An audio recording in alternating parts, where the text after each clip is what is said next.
पन्हाळा नगर परिषदेच्या निवडणुकीत नगरसेवक पदाच्या 20 जागांसाठी तब्बल 82 तर नगराध्यक्ष पदासाठी 6 अर्ज दाखल झाले होते।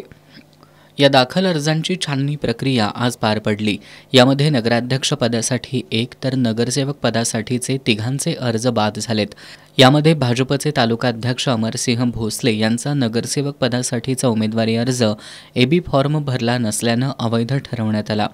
शमीना सय्यद अली मुजावर यांनी नगराध्यक्ष पदाबरोबरच नगरसेवक पदासाठी अर्ज भरला होता आणि त्यांना सूचकही तेच ठेवले होते, त्यामुळे त्यांचे दोन्ही अर्ज अवैध ठरले।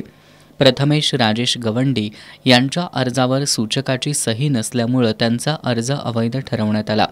त्यामुळे आता नगरसेवक पदासाठी 79 तर नगराध्यक्ष पदासाठी 5 उमेदवारी अर्ज शिल्लक राहिले आहेत।